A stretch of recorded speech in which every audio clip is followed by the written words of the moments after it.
Do my lovely winging it. Morning, everybody. Welcome to the Read cohort, March 20th call. Let's look at the moment. You got a thumbs up from Pete. I see his name. So Anthony, have you joined us? Yeah, I'm here. Cool. All right. So we're gonna talk about the brand new view only GIS online under the National Incident Feature Service. So this is a new thing that you resource advisors and GIS people fought for to get on the national level inside the National Fire and the feature services. So Anthony is kindly going to talk to us about it, and he's talked to us about how the Forest Service can access it. So we can get other people on to talk about how the other agencies are dealing with it too. But I'm going to hand it off to you, Anthony, and let you introduce yourself. You'll do a better job than I will. And thank you very much.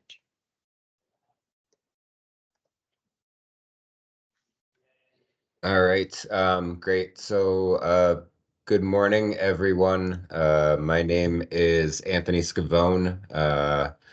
I am detailed in behind Jill Kunze as the National Fire GIS Coordinator for the U.S. Forest Service. My day job when I'm not doing this detail is as the Bill GIS Coordinator on the Arapahoe Roosevelt National Forests. Out in Colorado, based out of Fort Collins. And so I'm here today to talk about a new Forest Service resource. So I apologize in advance for the folks who aren't Forest Service. But can everybody see my screen? Yes. Okay, sweet. All right, so yeah, just gonna kind of go through this new resource that's available for the Forest Service folks, and this shouldn't take more than a couple minutes, and then once we're done, if there are any questions, more than happy to answer them. So most of you are probably aware, but for those of you who are not, the NIFS stands for the National Incident Feature Service. And so that's the series of ArcGIS Online feature services that you see that populate all of the incident maps. It's all of the data that's managed by the SIT shop and the GISs on a incident and manages everything. It's a resource that is owned and operated by the National Interagency Fire Center, NIFC. So it's a resource that you have to have a NIFC AGOL account to access in its entirety. Obviously, there's an aspect of it, specifically fire perimeters, that's public, but a lot of that operational data and more, the data that a lot of us use. I know the reads and the reefs use it quite a bit for suppression repair. A lot of that other operational data is not available publicly, and so if you're not in the NIFC AGOL, you can't access it. So what we've done at the Forest Service is we've now created a view-only service of that NIFS that's available specifically within the Forest Service AGOL. So the reason why we did this, obviously the NIFC AGOL is great for active incidents, but it's not a good place to create resources that are persistent, that are forest specific. And so, it's very hard for somebody, at the forest level to create a map or a product or a tool or a dashboard that uses the NIFS on the NIFC AGOL, because that's not really the place for it. There's only so many credits that can be used within that environment.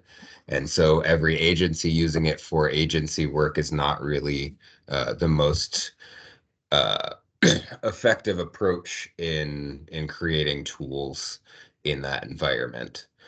So another thing, obviously, not everybody has an NIFC AGOL account. There are a lot of decision makers and folks higher up who might need access to a dashboard or a tool who might not necessarily have a need for a NIFC AGOL account otherwise. And so kind of keeping down on the management and the usage and the time that goes into those NIFC AGOL accounts, obviously, it's one more password to remember. Now with the MFA, it's also a token that needs to be on somebody's phone. So there's just a lot of extra steps that we can avoid if somebody just needs to access a tool like this and doesn't need access to the rest of the NIFC AGOL environment. And then really kind of the ability to give those tools and access to other folks without that need for that extra token and that extra step. I know that multi-factor authentication is becoming a thing across most of the agencies at this point for ArcGIS Online, and I know that it's already caused some headaches and will continue to. So especially with the Forest Service folks who already have a EOF account that is connected right to their link pass, it makes it much easier to have one less thing that people need to remember or try to type in when we're accessing these tools. So in terms of potential uses for this, prevention web maps, field maps that require the NIFS as background information, but might not be actually things that need to be collected, pre-attack platforms, any risk management, local dashboards that are specifically tailored to a specific region or a specific forest. Obviously, ongoing repair work that goes beyond the scope of that particular fire with bear or impact analysis for emergency fish and wildlife consultations is kind of, that last one is kind of what really drove this to become a thing. Region 1 in the Forest Service had been doing this and pulling down a copy for a while in order to utilize for that specific purpose, and that's kind of how it became a nationwide resource for the Forest Service over the course of the past couple months. So just a reminder for the Forest Service folks, all of the national kind of base data that the Forest Service manages is available within the NIFC org. So it's important to keep that in mind. This isn't a way to kind of bypass or circumvent the NIFC AGOL for incident-specific usage and information. Don't be pulling things down. Obviously, it's a view-only copy. You can't edit it anyway. But just as a reminder, all of that information that we have is available within the NIFC org as well. So this isn't a way to bypass it. It's just another tool to create some efficiencies and reduce some of that redundancy that we see in the systems in terms of people pulling things down and creating their own personal copies. So it's just some restrictions and caveats to this new tool. Obviously, I think I've said it a couple times already, but there's no editing that can be done. This is view only. If you're editing any of that information and updating things, you're working on the fire itself, all of that still needs to be done in NIFC AGOL. This is not a way to bypass that. Obviously, all of the tools that we create have to remain internal. You can't publish publicly any of that information because it's still sensitive. There's a reason why we don't share it publicly within the NIFC org, and so it has to remain internal to the Forest Service org as well. Obviously, you're all aware that the data is in constant flux based upon when people edit, when information comes in, and so what it looks like at one moment might not be what it looks like 2 hours from now, based upon the changing situation on the ground and what those GISS folks are able to accomplish and edit. Obviously, the data quality is going to vary pretty heavily. If it's a local incident where there's not a whole lot of resources, maybe all of that data is, a little bit more sparse than it might be if you've got a complex incident management team managing all of that data. And obviously, every single incident management team is going to manage all of that slightly differently. Only current year data. So if you're looking for historical operational data, that's available in another place within the NIFC open data, but you're only ever going to see anything for the current calendar year within that new NIFS service that's view only. And then obviously, like I've said a couple times already, if it is an active incident and there's an IMT that's on there that's managing it, don't start creating separate resources for folks within the Forest Service AGOL org. Talk and communicate with the sit shop and the GISSs, and don't start creating tools. As somebody who's been in that world for a while, the last thing anybody wants to hear at any point during the day is that somebody else has been doing a bunch of stuff without our acknowledgement or awareness, and so kind of creates headaches and communication gaps and a bunch of extra issues. So make sure that you're talking to those folks who are actually there and managing the data if that's still going on. It's still actively being managed. So joining is super easy. I'll drop it in the chat when I'm done with this little chat. You can add yourself to the group. It's just a group within the ArcGIS online environment for the Forest Service. You'll get an automatic email that'll give you kind of, rules and regulations and some more information about exactly how to use it properly. If you do happen to be using it within another group or sharing it as a tool, whether it be a field map or field maps or a dashboard, whatever it is, an app, make sure that everybody who is utilizing that other tool is also a part of this group. This is the only group that that view only is ever going to be shared with. So, make sure that everybody else is part of both of those groups so that when they open up your tools, they're not getting an error with access to this view only NIFS.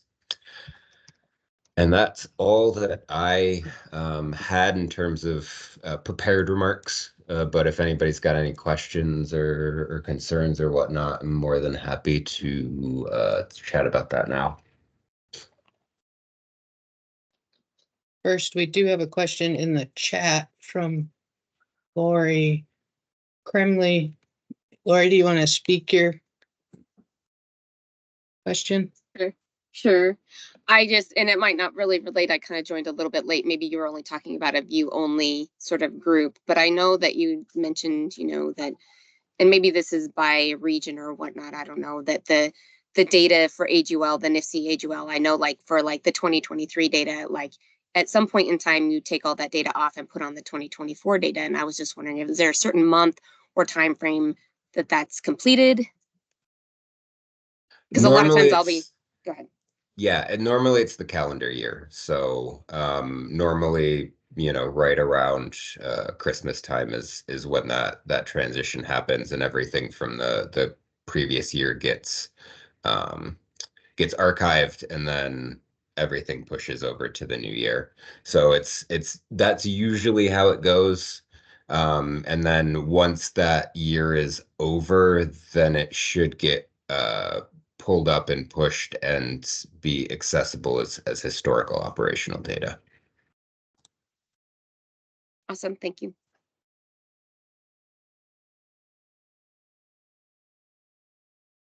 Kathy, I have a question. So, is this group only available to Forest Service? Yes, that is correct. So it is a group and access specifically within the Forest Service ArcGIS online environment. I'm not sure who you would contact for the other agencies. I don't know. It seems like something the Park Service probably already has. If they don't, then I think that would be a conversation that would have to be had internally and then chat with NIFC. Obviously, Skip Adel works for the Park Service, and he's the one who we worked with pretty directly to get this up and running on the Forest Service side. So he would probably be a good contact for at least the parkies. In terms of the other agencies, I would just suggest you reach out to the NIFC admins and start having that conversation if it's something that's available. And then maybe also internally, whoever's your, national ArcGIS Online WebGIS program administrator, they would probably be good folks to get in touch with to see if there's the possibility, because ultimately it's going to be the NIFC org admins and the national, WebGIS administrator for the agency that are going to have to kind of come to an agreement in terms of regulations and bureaucracy of exactly how they're comfortable sharing this. It's something that we kind of went back and forth on and had a conversation ongoing for a while in order to get here. So yeah, so right now this is Forest Service specific, but I don't see anything that would prevent another agency from taking a similar path to what we have. Right, and I guess my question was sort of twofold, and there's the part about whether the agencies are using it and allowing their own people to see it for their own units and their own agency and one thing, but then on the other side, that if a local Forest Service unit is building something and using this and adding to it, and then they bring on non-Forest Service resource advisors that, or even other operational people, and they want to be able to see this and or allow those people to see it and use it during the incident. Is there a workaround for that? My suggestion, and this is kind of a conversation that I feel like has been ongoing within our agency, and I'm sure it's something that's been touched upon other places as well. Where do you draw that line? Where does the line get drawn between this is a NIFC AGOL thing, this is a Forest Service AGOL thing? And for me, my attitude has kind of always been, if it's an active incident, if there's still an incident management team, if we're still in a situation where it's really an interagency sort of approach, and we haven't kind of tooled down to it being managed at a local level, those tools and all of that work should be in the NIFC AGOL org, because that's really the best place to deal with it. It's really, once we get to a point where it's just the forest itself that's just managing things, and that's really where most of the work and most of the focus is, then maybe that stuff starts to transition down onto that side as that tempo starts to slow down. Where that line gets drawn, I think it's going to ultimately be really up to the local unit to make that determination. If we're still in a situation where folks are using it pretty regularly, there is the possibility of having partner accounts within the Forest Service AGOL, but I would say if we're in a situation where we're still kind of working across agencies, it probably makes sense to just leave things in NIFC until it becomes clear that it's really just a Forest Service workload at that point. Okay, thanks. Cynthia, do you have a question?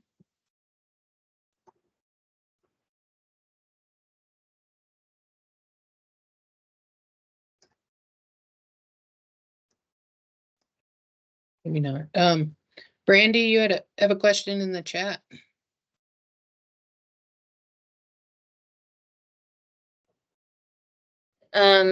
Anthony had posted a service link, so I was checking it out. And that is the historical operational data, Anthony? Yeah, that link that I just shared is the historical operational data. So the NIFS has only been around since, I want to say around 2018. And so that's kind of when it started becoming a thing.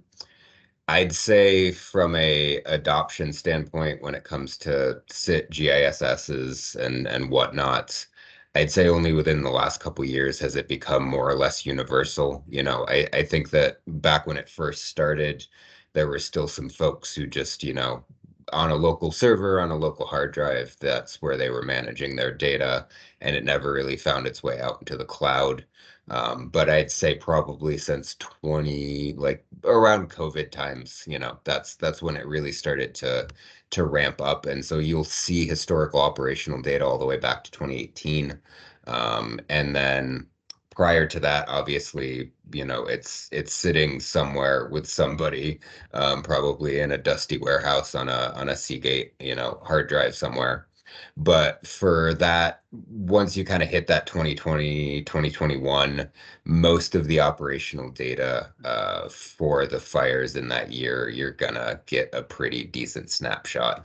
That said, obviously, you know, we've been talking about how this transitions down to a local unit level. There is a point probably within that workload where it kind of drops off.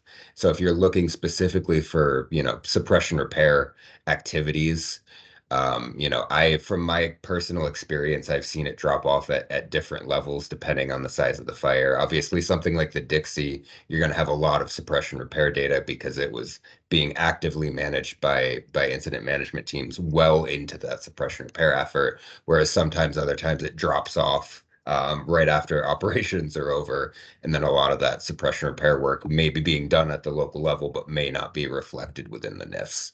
So just, you know, obviously it's a very great resource that I'm very glad that we have, but there are always caveats to the level of detail that's available within any particular fire for that stuff. That does bring up another question for me for suppression repair, but I do see that Pete Irvine has a question first, if they want to go before me. Nah, go ahead. If it's related, go for it. I was just saying that you brought up suppression repair, and so yeah, like when you are continuing suppression repair into the next year, should we be documenting that in the NIFS, and how do we do that since the data gets, you know, scrubbed? Should we just be doing it at the local level? Yeah, that would be my suggestion. If that suppression repair activity continues beyond you know, what is going on with the NIFS. Obviously, every single situation is different. Right now, we're rolling up our fire history data, and we have quite a few fires that are not declared out yet. So we can't even certify, you know, fire records for fires that technically started in 2023. And so every single situation is different. So if you are in a situation where a lot of that work is continuing onwards and it's not being managed just at a local level, maybe that fire's not out, maybe something else is going on. My suggestion would be, and I can go ahead and share the sort of the catch-all like NIFC org admin email address that's managed by that whole cadre. And I would probably make the effort to reach out to them and say, hey, listen, this is our situation.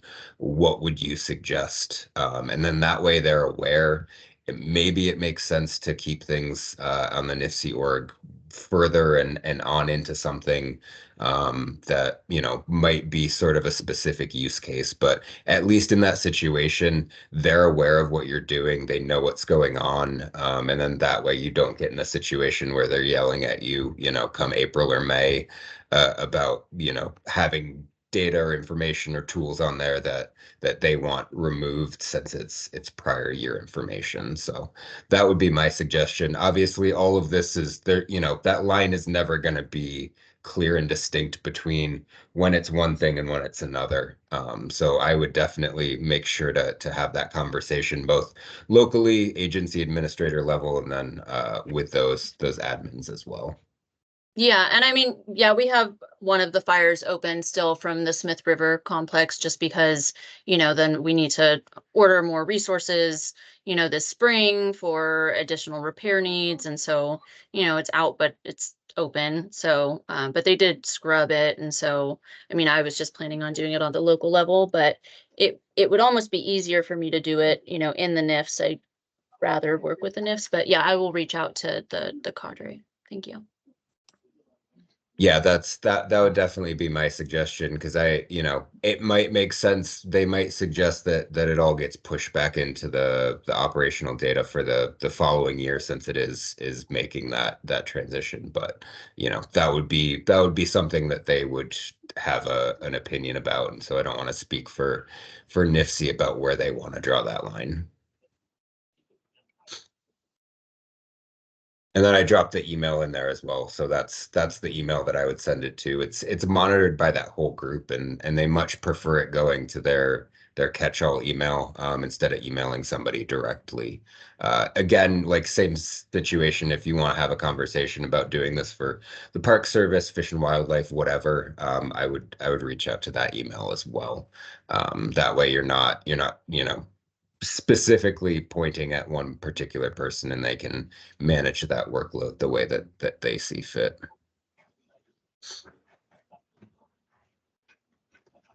Pete? Thanks, Anthony. Appreciate the topic. And as an old dinosaur AD, here's who works mostly on Forest Service units. I guess a specific question is, does a firenet.gov account work, or does it have to be a USDA.gov account? So for access to the Forest Service AGOL, it's primarily going to be folks with a USDA.gov email address that are going to have the easiest access. We do have programs that allow partnership accounts and other types of accounts within that environment. That's kind of a case by case basis that we work with the AGOL administrators, and usually the way that it works best is having a sponsor, like whether it's the regional office, whoever you're working with, whoever is kind of your agency contact, reaching out and making those contacts and getting you set up with an account for access to that environment. Okay, copy.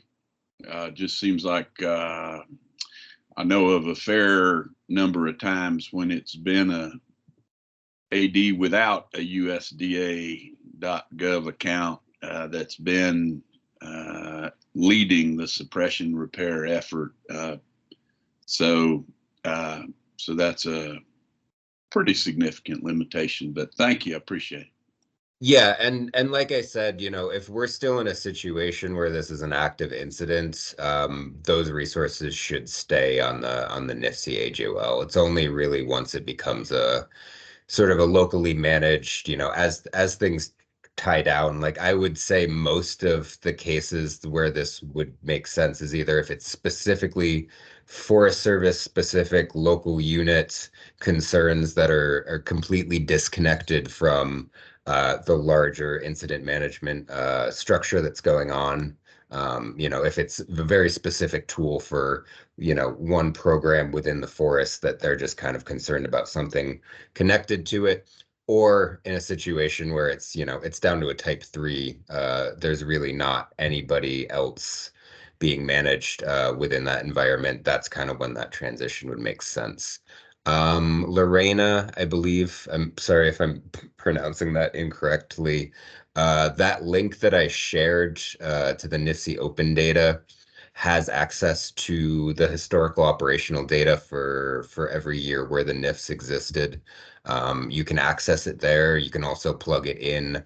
Since those services are public, it should be able to be plugged into any web map, dashboard, etc., within any organization or any AGOL product without any issues. You should also be able to download it in whatever format you see fit and use it personally on your desktop or within an agency environment as well. So in terms of bear, that's kind of a separate conversation that doesn't, I think, really apply to this specific situation. Obviously, with our bark maps and our ravage products and all of the different things that get created by GTAC, all of that stuff is available within those environments. I'm sure I can find the links somewhere. I'm sure most of you are pretty familiar with it. But in terms of other information in regards to bear, there's really not a system that exists similar to what we have on the the active incident management side of things and the operational data that we've created tends to be managed more at a local or an agency level. So a lot of that information kind of sits specifically within the Forest Service, on our servers, on our T drive. And so that's kind of where those things get managed. I don't know if there's been any conversation about changing the way that that's done, but I'm sure that would require quite a bit of work to get to where it is. This work that's been done with the NIFC org has really kind of spanned a very large period of time, ever since I've been involved, 2017, 2018. It's really only within the last year or two that it's really started to function and hum the way that it's supposed to. We've had a lot of conversations and setbacks over that period of time. So, anything that increases the capacity beyond where we are now is going to probably require as many growing pains, if not more.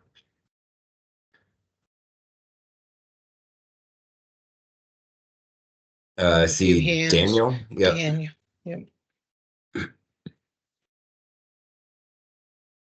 Yeah, thank you. So first, I mean, this sounds great. It's nice to be able to pull that stuff into for specific maps. I do want to caution everybody. So what I do on fires is not resource advising. I'm a plans chief on an incident management team, and I spent a long time as a sit leader on type 1 teams before I did that. I also used to be sort of the involved in a lot of the take back from teams, type 3 and 4 assignments. And I would say, if your fire is still going enough that you have an incident commander, they're probably going to be using, especially with the way most places are staffed these days, the normal ordering process for ordering resources, which means you can't guarantee, even on a type 3 or type 4, that it's only local forest resources. So I would say if it's got an IC, you probably should be doing stuff in the NIFS. And certainly as an IC of a fire, that is what I would expect for people working on my incident.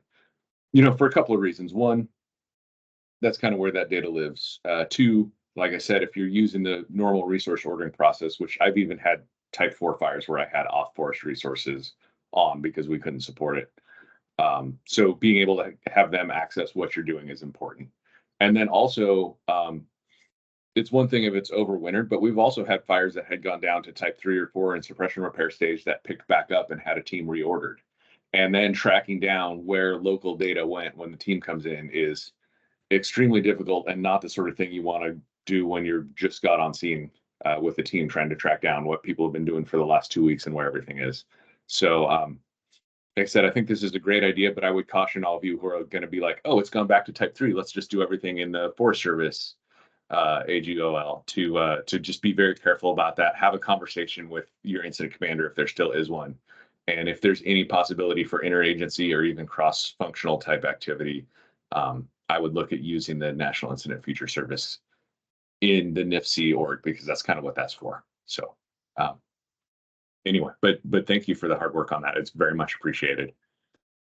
Yeah, thanks, Daniel, for the additional perspective.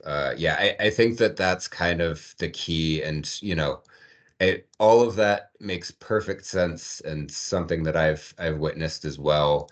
I think really at the end of the day, for anybody who's done anything within fire, I think we're all familiar with communication and how it can make or break any situation. So, regardless of what you're doing and where you're doing it and where on the, timeline of the drawdown a particular incident is, just make sure you're communicating with the folks who are managing it, and having that conversation. It might be a situation where you have a resource on the Forest Service AGOL while the thing's still running and gunning, has a type 1 team on it. If for some reason they don't have the capacity to do something, and one district has one little thing with a GIS person who can take that and run with it and create, their view only NIFS little dashboard for, I don't know, a couple cabins that burned over, whatever the situation is. It's really, there's no clear line to draw.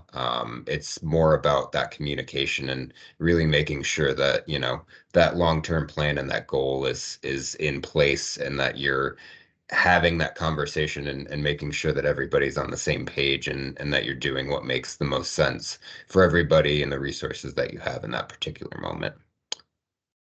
And before we go to Marielle, I guess I just want to make a comment.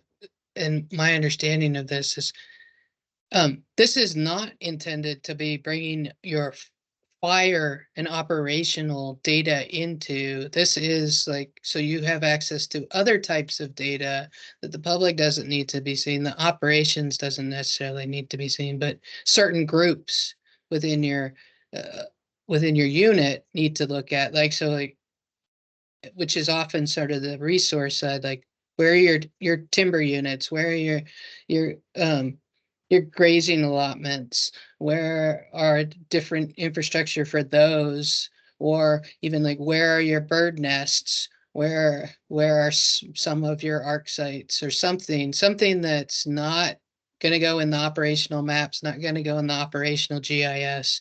It's for these sort of other weird things that people might need to be seeing. Yeah, I So- think that's a pretty good way of putting it. I think, you know, it is one of those things, like a lot of the examples that I provided, you know, like local risk management assessment dashboards and stuff, that sort of persistent data that a forest has that they might want to plug into a decision-making tool that, you know, maybe only the folks who are actually on the forest really need access to. You know, it's just another resource and another way to provide a holistic view of things in a way that we weren't able to previously. That either required pushing everything over and getting everybody onto the NIFC AGOL, or pulling a static copy of the NIFS, both of which were not, you know, the most ideal situations. And so, yeah, it's really for somebody who wants to plug a bunch of, you know, very specific Forest Service level information into something, but also still be able to visualize the fire as it's changing and adapting, and all the operational data that's attached to it. All right, Marielle. Hey, good morning. So something I've learned in the last year, I figured I'd kind of share with you because this might be applicable in some of these instances. So I came from Forest Service and I moved over to Bureau of Reclamation, which is a very small federal agency under DOI. But and we have a very small and young fire program. And what's really interesting is we have a lot of agreements with other agencies to do our fire work for us, but still as part of that, like the communication is like a huge thing because we have a lot of infrastructure and we have a lot of folks that we have to notify, including our partners at the irrigation districts and all that kind of stuff. So my thought had been is I don't know that there's any agreements with Forest Service specifically, but I know there's a whole bunch with BLM and I believe Park Service as well. So my thought to share kind of was just to maybe somehow have that as a kind of a check for people of, is this area that we're managing or whatever the case is for this, especially if it's going to be data moving back kind of onto the forest, is this any part of this fire managed by an agreement? I feel like that's something that might not be a bad idea to kind of have as just like a check for folks. Partly because I know in the past we've not been notified about fires on our own land until well after, like well into the fire. And I think that that's kind of, you know, something that they're working through. But I just wanted to kind of bring that up because I feel like that's going to be kind of interesting, especially if we're talking about infrastructure or other resources that folks have. A lot of those are sometimes actually different agencies. So yeah, I just kind of wanted to bring that up because I thought that was kind of a new and unique thing I've learned since I've moved away from the Forest Service to a different agency. So. Yeah, thank you for that. And yeah, it's definitely a situation where there needs to be as much caution as possible placed on this in terms of this is a resource meant to fill a gap. It's not a resource meant to replace anything that's already been being done.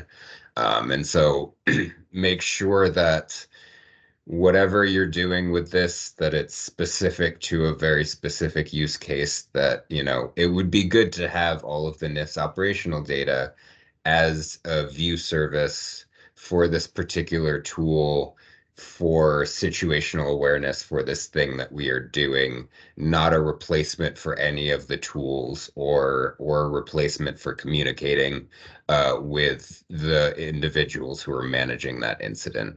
You know, obviously that's the first point of communication always is, you know, if there's an IMT on there, if somebody else is being the IC for that fire, make sure that that's the first point of communication of, hey, we have this thing, let it fire down the line, let the GISS and the sit shop know. And maybe it's a situation where they just don't have the capacity and they'll give you their blessing to go off and do the thing that you want to do. Maybe it's a situation where you need to do that, but you need to do it in the NIFC org, not in the Forest Service org, because they want to have access and knowledge of what's going on. And maybe it's a situation where, it's unique enough and it's specific enough that it makes sense for you to just go off and do your own thing within our Forest Service AGOL. It really is going to depend on the individuals involved and the situation at hand, and there's no clear delineation when that's going to be. So communication is key, and then move from there. Daniel again. Yeah, sorry. So yeah, that communication is key part really is key, because every little thing that you do on your own is probably going to come out to somebody who doesn't know where it came from. And it's going to come back to sit where they're going to want another copy of it, or they're going to want it updated, or there's information in there that wasn't actually supposed to go out, or fire information that wasn't accurate. I mean, this is a really common occurrence, especially when folks start making their own maps. And we really want to make sure that anything that gets out there is accurate. And believe me, if you do it, it's going to get out there somehow. So that coordination is really important. And these days, yeah, we might not have the horsepower to do everything GIS for you on the incident, because the priority in SIT is always going to be getting those products like the ops map out so we can keep the people fighting fire safe. But we definitely need to be, ideally, we'd have enough GISSs to get everything done, but that's not always the case anymore. So that communication is super important to make sure that we're in the loop and that the data everybody is using is good. And then there's also stuff like some of the things that Lynn was listing as things that maybe the team didn't need to know about or be involved in. Some of that really frequently does come up. Like we probably do need to know where those grazing allotments are, where there's timber sales are, where all that is. Not just for operational planning, but knowing all the PR stuff we have to get ahead of, or different rules for working on different lands, or who we need to give a heads up that the fires come in that direction. So that communication is super important, and I cannot stress the importance of not going off and doing your own thing enough, because it really does cause all sorts of weird problems with or without your own copy of the NIFC feature service. Like it's a problem that already exists. It's not something that's going to be caused by this. Yeah, and it's not a new thing either. Like this has been a problem even with folks creating resources that SIT doesn't know about within the NIFC AGOL. So it's not, that communication is key. It was before and still is. And then I am just going to add something to what Daniel just said. The whole like don't make your own maps at all. I'll just say that there's a caveat for resource advisors that we often have to make our own maps, partly because we have sensitive data that we've either worked with SIT and we're like, we're not giving this to you, or they don't want it. And so there's definitely been a trend. And I helped start that trend of GISs that are resource advisors sitting in, and we are making our own products in full knowledge of SIT. But because of the data we're using, because of the limited people that get it, resource advisors are a little bit different in, we do make our own products, we do make our own maps, and we have to. We have legal obligations that make it that way, and SIT can't take it on because of workload, especially on large incidents. So just want to put that caveat in there. Communication is the key. Communication, and you have an agreement with SIT. But we do often break that rule. And the key part of that is working with SIT, because yeah, like I said, you can cause way bigger problems than I think you can even imagine with rogue maps getting out there. And even the ones with sensitive information, I don't know how they escape, but they escape and they come back to us with us having no knowledge of where they came from or what that data is. Or Right. worse, questions We- get asked about those maps without them showing us those maps. And so then we can't figure out what the heck that person is even talking about, which is a whole nother barrel of fun.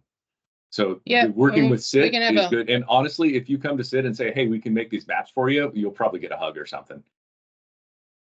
Right, and we can have a whole conversation off in a different situation about that, but yeah. So, and now there are a couple questions in the chat.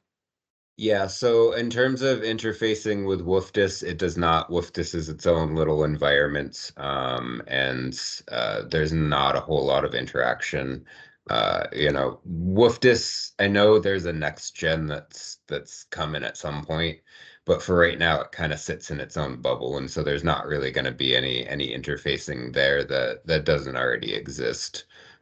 That's not really a part of that conversation. And then just to add to the conversation, most folks who are archaeologists are already well aware of this, but as secure as we try to make all of this information, there is a level of it that is just lacking in the level of security that's necessary for certain pieces of information. And so I would caution against putting any sensitive information on AGOL, full stop, period. Doesn't matter what org it's in, doesn't matter what situation it's in, unless it's sanitized. And that's usually the approach that we go with. It's buffered and all of the important information is stripped from it. So it's just a bunch of blobs on a map to be aware that they need to be avoided for X, Y, or Z reason. And then obviously, if you are creating a product like that with sensitive information that you want specific, create a PDF, share it around some other way. Don't put it into the system at all. ArcGIS Online is not secure enough to keep that from, talented individuals' hands if they so choose they want to find it. So, yeah. Yeah, I believe there's a policy. I believe there's a specific doctrine about that in terms of not sharing it unless it's sanitized. So it's just something to keep in mind as you're making those products as well.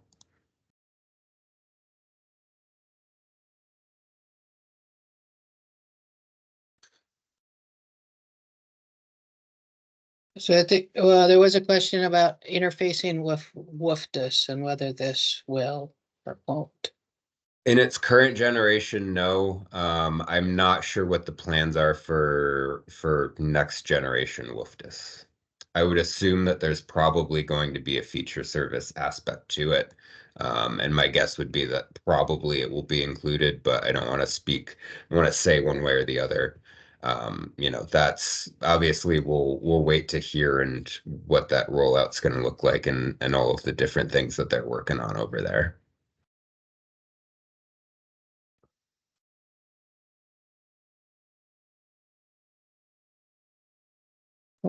We have about 10 minutes left for more questions.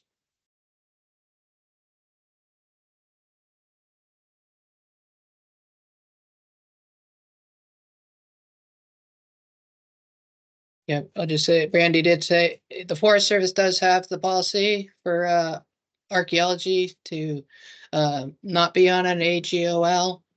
I have learned that now, having moved from the Forest Service to the Park Service does use AGOL for cultural data, but it is on Park Service only servers that are monitored and checked. So I don't know about the other agencies. I think BLM does use AGOL, but again, it's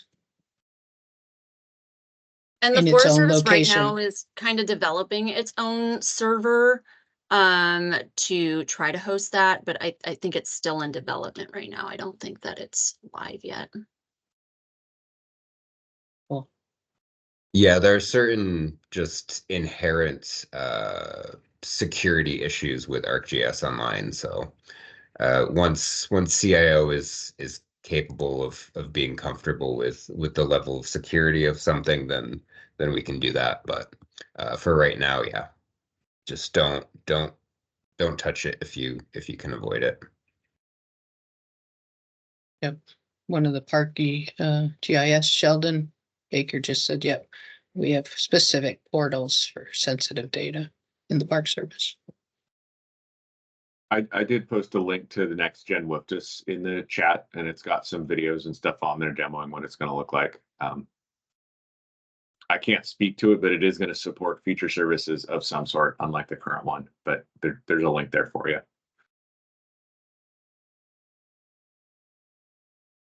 Thanks. Any other questions out there?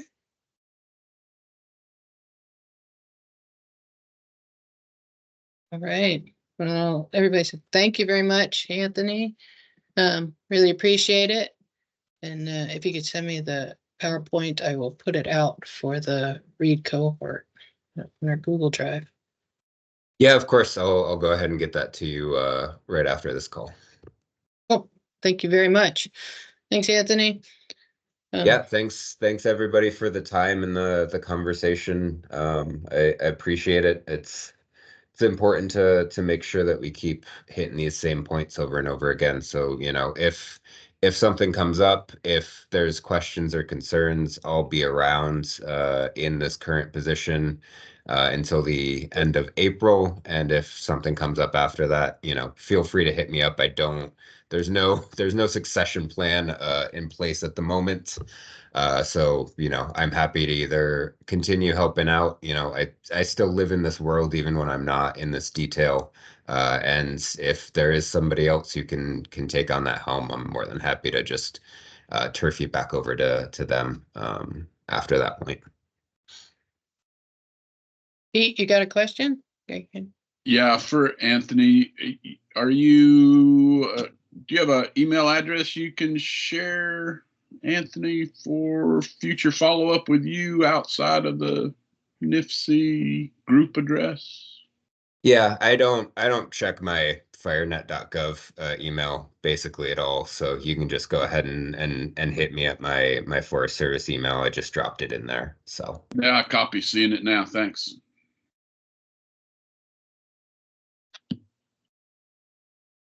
All right. Everybody have a great day, a great week, and a great beginning of the fire season. See you next month. thank you.